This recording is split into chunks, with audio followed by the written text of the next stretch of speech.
people of the internet? Welcome back to another video. It is I, Don Thomas, back in here with another one. As always, folks, the likes, the comments, the subscribes are all greatly appreciated. Thank you so much for the support on this channel. Without further ado, let's go ahead and dive into today's topic, folks. I got a video pulled up here.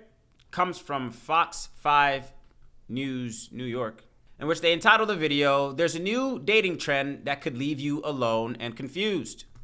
I wanted to watch this video, get a little bit of insight. Of course, I'll share my thoughts. I encourage you guys to share your thoughts down in the comment section below. Let's get into it.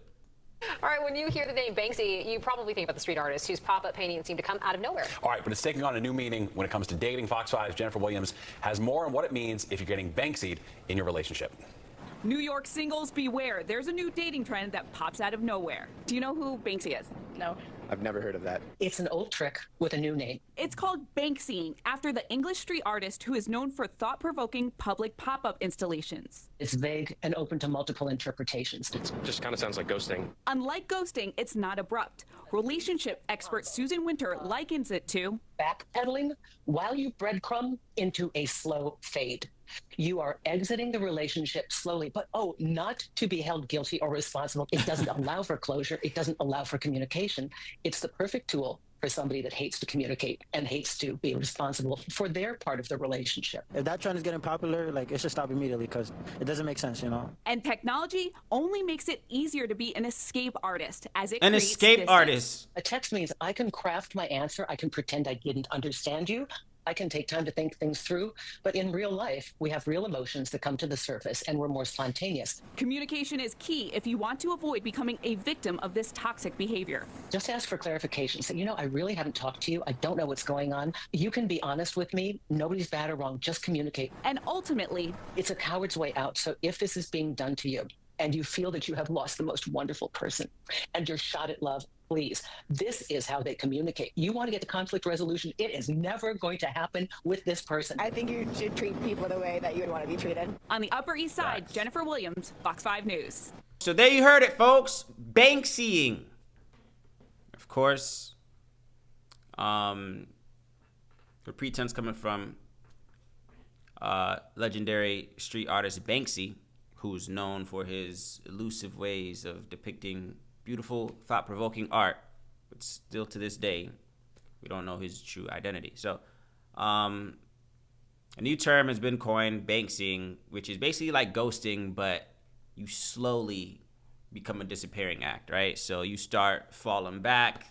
I would assume, right, with the modern-day dating scene now as we know it, I would assume Banksying could look a certain different ways. Based off the example that they gave here in this video, I'm going to assume that could mean you maybe start, responding to text messages a little bit late, or you slowly but surely start mentally and emotionally disassociating yourself from the person for fear of not being able to communicate your true emotions, or, whatever the case is. Folks, it's very sad out here. Are we adults or not? Do we care about each other's, feelings or not? Are we going to practice empathy or not? Now, I'll be completely honest. In my past, of course, I'm always gonna be straightforward with y'all. I've ghosted before. I have in some situations. One person, I even apologized. Years later, when I grew in maturity. Of course, it's not something that I've done in my adult age, but I've ghosted romantically before. And a few years later, I circled back with the girl, yo, my fault, young.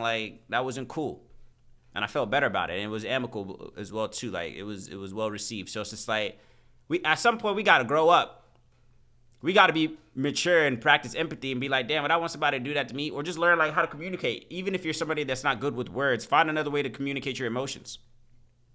You see what I'm saying? Now, on the flip side of that as well too, I'll say this. Again, the context of this video is more so speaking to, you being head over heels about somebody and they slowly just start, maybe you guys mutually thought that, you guys may be onto something, and then, time maybe started revealing itself. Somebody just started to pull back a little bit. I feel yeah, man, in certain situations where somebody is owed that, they are worth the explanation, give them the explanation. I'll be fair and say some people aren't worth the explanation, and I'm more so talking about platonic relationships as well too. Sometimes, of course, as they say, protect your peace, whatever the case. I think it's all a case-by-case scenario. So, of course, this video is more so speaking romantically how people are slowly falling back. Again, example, Banksying, I guess is the name. But slowly, surely, pulling away your time, your attention, your effort away from a person. But people do that in platonic relationships as well too. I say it's all case by case, but I also, on the flip of that, I'm also gonna say just treat people the way you want to be treated from the jump. Be clear with your emotions and intentions, I should say, from the jump. You see what I'm saying? I feel like at a certain age, we should all be able to at least do that as the bare minimum. As the bare minimum, as adults, we're so quick to brag and call ourselves adults in certain areas of life, but we don't act like adults in other areas of life as well too. Are we adults or not? Are we practicing empathy or not? And again, I'm admitting to myself that I have participated. I've ghosted before, years ago, of course. But as you kind of grow in maturity and compassion, this is just for other people, and just simply just ask yourself, would I want somebody to do that to me? I feel like, yeah, man, in most situations, it's okay for somebody to find a way to communicate their true emotions where both parties could still be cordial, peacefully, And like the one brother said in that clip, if this is the direction that we're going in terms of dating, the dating pool already has trash in it now. Like it's so strategic. I'm noticing now, as every now and again as I dip my toe into the dating pool, it's always the same. It's very strategic. Like nobody wants to lead with too much emotion. Nobody wants to show too much of their hand. Nobody wants to be the fool. Nobody wants to get left on red. Nobody wants to get ghosted. So it's just like people are hesitant to really open up to people because of trends like this, right? And people are a little bit more leery and just throwing their hands up and say, well, I'm going to stay single because it's really shitty out here. Because again, we just don't know how to treat each other. There's not enough empathy. There's not enough compassion in terms of just damn, how would that person feel? Damn, I wonder how my actions made this person feel. People don't care to ask themselves that. They don't. It's sad. So again, if this is happening, if they've coined a term for it, of course, this is predominantly out there in New York City is when that interview took place. But if this is now a term that we're coining this phenomenon, then we'll really start. We already got ghosting. We already got, whatever the case, all these, cat and mouse and all this shit like that. So we just keep coining new terms of toxic behavior. What does that look like for the future?